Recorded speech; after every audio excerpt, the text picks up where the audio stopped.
Kuwait தீ விபத்தில் உயிரிழந்த 7 பேரின் குடும்பங்களுக்கு தலா 5 லட்சம் ரூபாய் நிவாரணத்தை முதலமைச்சர் மு.க.ஸ்டாலின் அறிவித்திருக்கிறார். குவைத் தீ விபத்தில் உயிரிழந்த 7 பேரின் குடும்பத்திற்கு தலா 5 லட்சம் ரூபாய் நிவாரணம் வழங்கப்படும் என முதலமைச்சர் மு.க.ஸ்டாலின் அறிவித்திருக்கிறார். அந்த அண்மை செய்தியை பார்த்துக் கொண்டிருக்கிறோம். கூடுதல் விவரங்களோடு செய்தியாளர் லதா இணைப்பில் இருக்கீங்க, விவரங்களை வழங்கலாம். வணக்கம். கடந்த 12ஆம் தேதி அந்த குவைத் நாட்டில் நடைபெற்ற அந்த தீ விபத்தில் 40க்கும் மேற்பட்ட இந்தியர்கள் உயிரிழந்து இருக்கக்கூடிய நிலையில் அதில் 7 பேர் தமிழகத்தை சேர்ந்தவர்கள். அந்த வகையில் உயிரிழந்த 7 பேரினுடைய அந்த குடும்பத்தினருக்கும் தலா 5 லட்சம் நிதி உதவியாக முதலமைச்சர் மு.க.ஸ்டாலின் அறிவித்து இருக்கிறார்.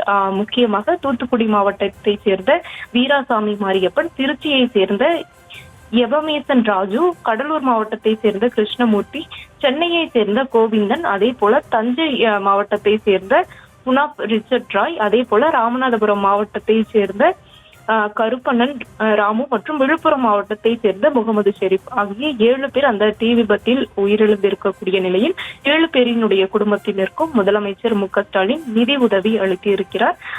அந்த வகையில் குடும்பத்திற்கு அந்த உயிரிழந்தவரின் குடும்பம் ஒவ்வொன்றுக்கும் தமிழக அரசின் சார்பில் தலா 5 லட்சம் அந்த நிவாரண உதவியாக வழங்கப்பட இருக்கிறது. அது தொடர்பான அந்த அறிவிப்பை முதலமைச்சர் மு.க.ஸ்டாலின் வெளியிட்டிருக்கிறார். மேலும் உயிரிழந்தவர்களின் உடல்களை தமிழ்நாட்டிற்கு உடனடியாக கொண்டு வருவதற்கு குவைத் நாட்டில் உள்ள இந்திய தூதரகம் மற்றும் அங்குள்ள தமிழ் அமைப்புகளுடன் இணைந்து நடவடிக்கை மேற்கொள்ளுமாறு அயலக தமிழர் நலத்துறைக்கு உரிய அறிவுரைகளை வழங்கியிருப்பதாகவும், அதன் பயனாக உயிரிழந்த 7 தமிழர்களின் உடல்களும் தனி விமானத்தின் மூலம் இந்தியாவிற்கு கொண்டு வர விரைந்து நடவடிக்கைகள் மேற்கொள்ளப்பட்டு வருகிறது என்றும் அவர் குறிப்பிட்டிருக்கிறார். மேலும் இந்தியாவை வந்தடையும் தமிழர்களின் உடல்களை உடனடியாக தமிழ்நாட்டிற்கு கொண்டு அவர்களது குடும்பத்தினரிடம் ஒப்படைக்கும் பணிகளை தமிழ்நாடு அரசு மேற்கொண்டுள்ளது என்றும், இதற்கிடையே உயிரிழந்தவர்களின் குடும்பத்தினருக்கு என்னுடைய அந்த ஆழ்ந்த அனுதாபங்கள் என்றும் முதலமைச்சர் அந்த அறிவிப்பில் தெரிவித்திருக்கிறார். மேலும் ஒவ்வொரு உயிரிழந்தவர்களின் குடும்பம் ஒவ்வொன்றுக்கும் தமிழக அரசின் சார்பில்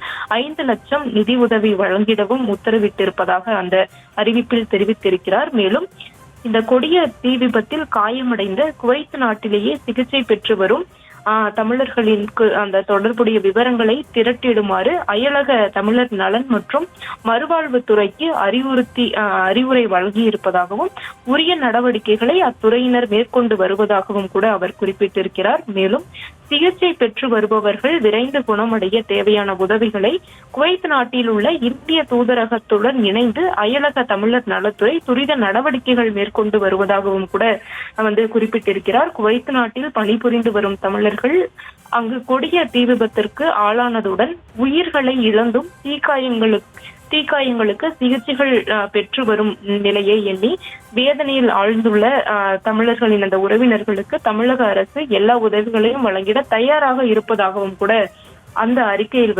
தெரிவித்திருக்கிறார். இதற்கிடையே தொலைபேசி எண்ணும் கூட அதில் இணைத்திருக்கிறார். முக்கியமாக இந்த விபத்து தொடர்பான விவரங்களை அறிந்து கொள்வதற்கு அயலக தமிழர் நலத்துறை தொடர்பு கொள்வதற்கென அந்த தொலைபேசி எண்ணையும் கூட அறிவித்திருக்கிறார். இதற்கிடையே அந்த கோர தீ விபத்து குவைத் நாட்டில் 12ஆம் தேதி நிகழ்ந்த அந்த கோர தீ விபத்தில் 7 தமிழர்கள் உயிரிழந்திருக்கிறார்கள். 40க்கும் மேற்பட்ட இந்தியர்கள் உயிரிழந்திருக்கக்கூடிய நிலையில் 7 தமிழர்கள் உயிரிழந்திருக்கிறார்கள். 7 அந்த உயிரிழந்தவர்களினுடைய அந்த குடும்பத்தினர் ஒவ்வொன்றுக்கும் தமிழக அரசின் சார்பில் தலா 5 லட்சம் நிதி உதவி வழங்க முதலமைச்சர் மு.க.ஸ்டாலின் உத்தரவிட்டிருக்கிறார்.